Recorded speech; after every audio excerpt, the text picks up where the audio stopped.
Hello, हाय, नमस्कार. मी आहे Archana Gaikwad Y4N या माझ्या यूट्यूबच्या पेजमध्ये तुमच्या सर्वांचं सहर्ष स्वागत करते. तर आज होता गुरुवार आणि गुरुवारी आज आमच्या गावाचा बाजार होता आणि मी बाजारातून जाऊन आले. खूप महाग बाजार आहे, म्हणजे पाऊस पडत नाही त्याच्यामुळे खूप महागाई झालेली आहे. अक्षरशः मेथीच्या भाजीची जुडी 50 रुपये आणि हे असे आंबे आणले होते मी आणि वांगे पण आणले होते. तर मग मी म्हटलं चला आज आहे ना सुकं वांगं करूया. मग मी तुम्हाला दाखवते की सुकं वांगं करायचं होतं. कसं असतं की म्हणजे मी येतानाच असे बारीक बारीक छोटे छोटे वांगे घेऊन आले होते की जे पटकन शिजतील आणि हे करतील, कारण जास्त मोठाले म्हणजे जाड कातळ्याचे जर वांगे असले तर पटकन शिजत नाही. मग मी इकडे हे खोबरं आहे का घेतलं होतं. सहसा खोबरं लावत नाही वांग्याला, पण मग मला ते सुकं वांगं करायचं होतं, त्याच्यामुळे मी ते खोबरं लावलं होतं. आणि मग थोडेसे धणे टाकले, थोडेसे धणे टाकले आणि आधी खोबरं व्यवस्थित असं भाजून घेतलं, तेल न टाकता धणे टाकले आणि मग आपलं थोडेसे तीळ टाकले आणि 4-5 लसणाच्या पाकळ्या होत्या. 7-8 लसणाच्या पाकळ्या आहे आणि हे गावरान लसूण आहे, तो पण मी थोडासा आबडधोबड आणि आलं थोडंसं ते पण तव्यावर भाजून घेतलं. म्हणजे फार असं कडक वगैरे भाजलं नाही, पण भाजून घेतलं. आणि सगळा मसाला आपल्याला हा व्यवस्थित असा काढून घ्यायचा आहे.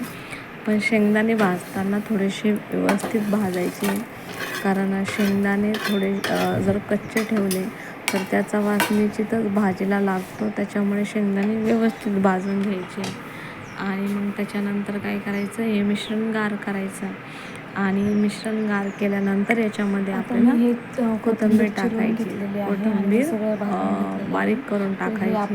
कोथिंबीर तशीच टाकायची नाही, कारण ते मिक्सरच्या भांड्याला चिटकते आणि मग ती वाटली जात नाही. त्याच्यामुळे कोथिंबीर नेहमी कापून टाकायची. आणि मग मी वांगे घेतलेले आहे, हे बघा असे छोटे छोटेच वांगे घेतलेले आहे. आणि ते वांगे कसे कापायचे की त्याला तीन साईडनी फोडी करायच्या. तुम्हाला दाखवते मी. 3 साईडने फोडी करायच्या आणि 3 साईडने फोडी केल्यानंतर आपल्याला त्याच्यात मसाला भरायचा आहे. कदाचित थोडासा माझा आवाज बारीक येत असेल, कारण माझा गळा थोडासा खराब झालेला आहे, घसा बसल्यासारखा आवाज येत असेल माझा. आणि मग पलीकडच्या साईडला मी पाणी घेतलेलं आहे, म्हटलं कारण वांगे जर कापून ठेवले तर पटकन काळे पडतात, ते काळे पडू नये म्हणून एका घमिल्यात मी पाणी टाकलेलं आहे. आणि दुसऱ्या घमिल्यात वांगी घेऊन मी तुम्हाला दाखवते. अशा 4 फोडी केलेल्या आहे, अशा 1, 2, 3 आणि अशा 4 फोडीचं वांगं केलं सगळे वांगे. आणि दुसरी गोष्ट की सर्व वांगं आपल्याला व्यवस्थित चिरून घ्यायचे आहे. काही म्हणजे चिरलेच पाहिजे, कारण काही वेळेस वांग्यामध्ये खराब असू शकतो, जे आपल्याला लवकर दिसत नाही. म्हणजे आपण थोडंसं खोलवर कापले तरी चालते. माझ्याकडून 1-2 वांगे तुटले, पण कारण कवळे होते ना, ते बारीक असल्यामुळे ते आमच्या इथला डंक्यावरचा मसाला आहे आणि पटकन हे झाले. खरं तर माझ्याकडे शहाजिरे नाही आहे ना, तर शहाजिरे भाजून खूप छान लागतात, म्हणून मी थोडेसे जिरे टाकले होते मसाल्यामध्ये. बाकी काही मी टाकलेले, तर हेच मसाला आपल्याला त्याच्यात टाकायचा आहे. आणि मी वाटताना त्याच्यामध्ये मीठ टाकलेलं होतं, तर मीठ तुमच्या आवडीनुसार टाकायचं. जर वाटलं तुम्हाला तर तुम्ही भाजायला, तुम्हाला हे जर मसाल्याने तुम्हाला ॲसिडिटीचा त्रास असेल तर तुम्ही याच्यामध्ये हे एक तुमच्या आवडीनुसार तिखट हिरवी किंवा लाल मिरची दोन्हीपैकी एक टाकू शकता. एका वेळेस एकच टाकायचं, एक तर लाल मिरची टाकायची, नाही तर हिरवी मिरची टाकायची.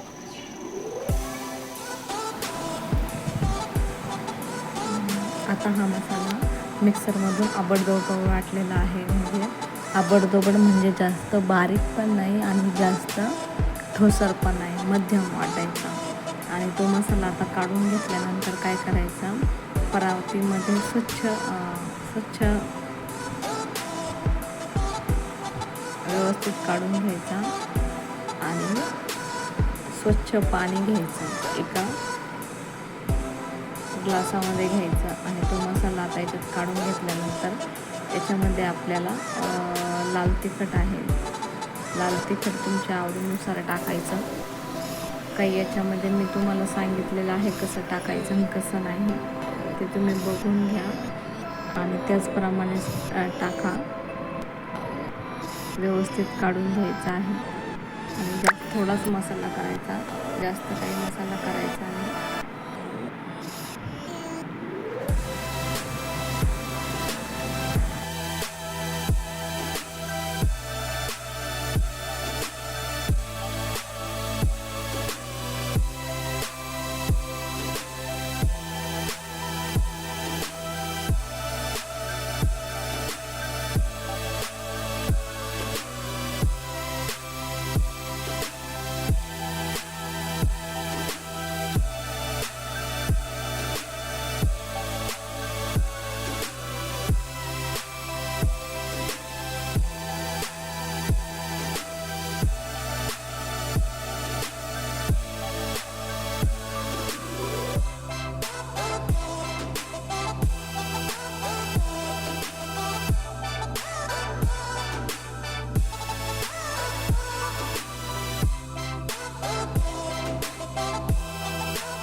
आता याच्यामध्ये लाल तिखट टाकलेलं आहे. मीठ ऑलरेडी मी मसाला वाटायच्या वेळेसच टाकलेला आहे. आणि याच्यात आता लाल तिखट टाकायचं. लाल तिखट, हळद आणि तुमच्याजवळ जर कांदा लसूण मसाला असला तर तो पण टाकला तर चालेल. जर तुम्हाला हे मसाले चालत नसेल तर तुम्ही याच्यामध्ये भाजताना 2-3 हिरव्या मिरच्या टाकल्या तरी पण चालतं आहे, तरी पण हे छान होईल. आणि आता याच्यामध्ये ना असे पाण्याचे आहे ना आपल्याला 2-3 वेळेस फक्त शिंपडायचं आहे, की जेणेकरून मसाला आपला व्यवस्थित आपल्या वांग्यांमध्ये भरला गेला पाहिजे असा, आणि तो सुटला नाही पाहिजे. म्हणून आपण वांग्यामध्ये मसाला भरणार आहोत. तसा थोडासा ओला करून, की जेणेकरून मसाल्याचा फ्लेवर पण वांग्यामध्ये उतरण.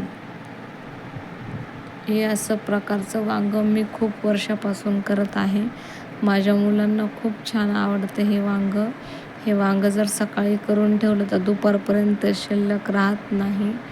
खूप छान टेस्टी वांगं आहे हे. अशा प्रकारचं तुम्ही नक्की करून बघा आणि मला कमेंटमध्ये सांगा. माझा काल व्हिडिओ आला नव्हता म्हणून आज तुमच्यासाठी एक सरप्राईज आहे याच्यामध्ये.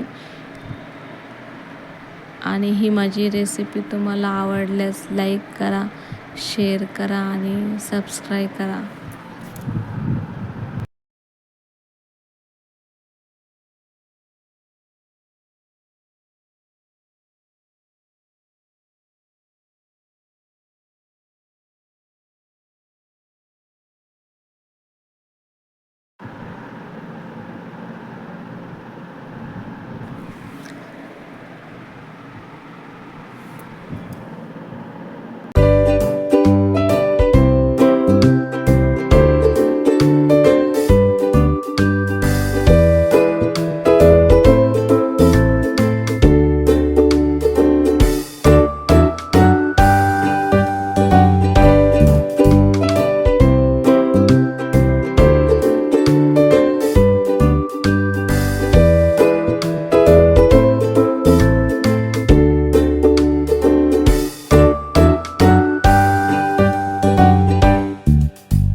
कारण तेल लागतंच, कारण हे वांगं तेलातच थोडंसं शिजतं. आणि हे करायचं, व्यवस्थित फ्राय करून घ्यायचं त्याच्यामध्ये.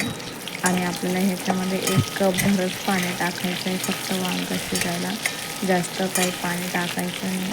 आणि आता वांगं व्यवस्थित हलवून घ्यायचं आहे. आणि व्यवस्थित हलल्यानंतर त्याला थोडंसं तडतड असा आवाज येऊ द्यायचा आहे वांग्याला. अशा प्रकारे हलवून घ्यायचं आहे.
पाणी टाकल्यानंतर झाकून ठेवायचे 5-10 मिनटं. 10 मिनटं झाकून ठेवल्यानंतर बघू शकता, असं काढलं का असं तेल तरंगत दिसतं थोडंसं. जास्त तेल टाकायचं नाही आहे, म्हणजे जर तुम्हाला जर जास्त तेल आवडत नसेल तर नका टाकू. कमी तेल आवडत असेल तर मग थोडंसं पाण्यावरच थोडंसं शिजू द्या, वाफवलं तरी चालेल. आणि अशा प्रकारचं आपलं वांगं तयार झालं आहे.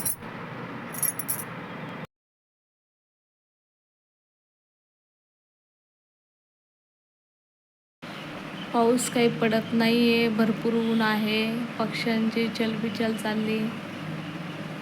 तुम्हाला आवाज येत असेल बारीक, त्यामुळे मी तुम्हाला दाखवते.